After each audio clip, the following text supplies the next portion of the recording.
Estimado televidente, este es el cierre de la tercera cápsula con el tema sobre el mito guadalupano. Un extravío que forma parte en la historia de los primeros judíos.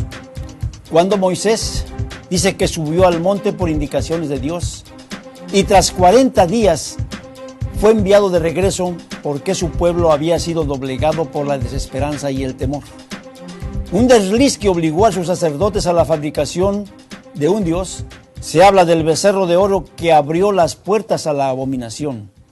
De ahí que Babilonia y Roma hoy sean consideradas como los centros religiosos que se clasifican como la madre de todas las fornicaciones. Hubo una prohibición en el segundo mandamiento de las tablas de la ley, en donde tácitamente se reprobó la adoración de lo que estuviese en el cielo, la tierra y debajo de ella, de toda imagen de animal, hombre o mujer y otros personajes de nuestra imaginación que trastocaran la gloria que le correspondía al hacedor de todas las cosas. Condena escritural que se repite cuando Babilonia, la madre de todas las fornicaciones, se había incrementado. Y hay un señalamiento histórico en donde en el libro de Baruch de la Biblia Católica Romana se le reitera a los israelitas que verían la santería, dioses y diosas inanimados que en largas procesiones cargaban en hombros por su inhabilitación, que se humeaban, que las palomas depositaban de alguna manera en ellas el excremento, por lo que había que estarlos limpiando constantemente. Un panorama desolador que afortunadamente registró la historia antes de Cristo y que queda como una sombra de lo que nuestra realidad nos tocaría vivir. Hablamos ahora de la Roma, hablamos de España y todo centro religioso en donde los mismos cultos de veneración idolátrica se repiten bajo la misma dosis de abominación. De ahí surge precisamente las guadalupanas españolas y mexicanas.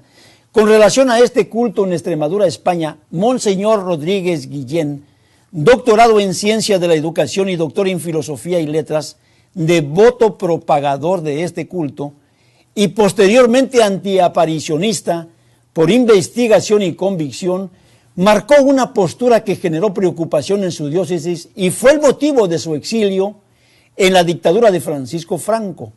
Las supuestas apariciones que le llevaron a escribir el libro de Extremadura, María de Extremadura y María de Guadalupe en México, precisamente por el fuerte conflicto de intereses económicos que ambas generaban. Estamos hablando por aquello de los derechos de autoría, españoles que demandaban parte del botín que generaban las apariciones y mexicanos que rechazaban toda connotación para no compartir las utilidades de sus generosas empresas de la fe. Épocas del boom aparicionista que curiosamente se dio en la colonia en el mismo siglo y países por ellos dominados y bajo un mismo patrón. Apareció la Virgen del Mar, la del Rocío, la de Covadonga, la de la Merced, Pilar, Begoña, Macarena, Montserrat y un sinfín de españolas.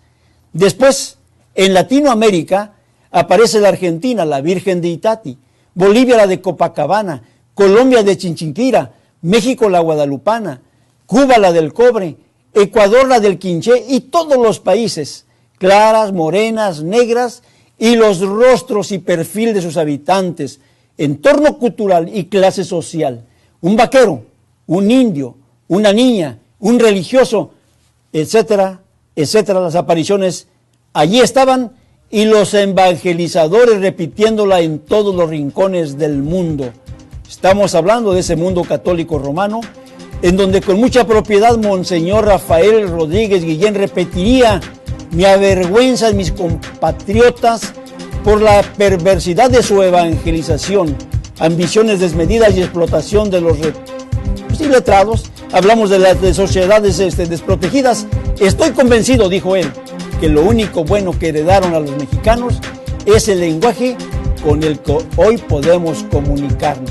Estimados televidentes, con esto cerramos nuestra tercera cápsula. Usted, como siempre, tendrá la última palabra.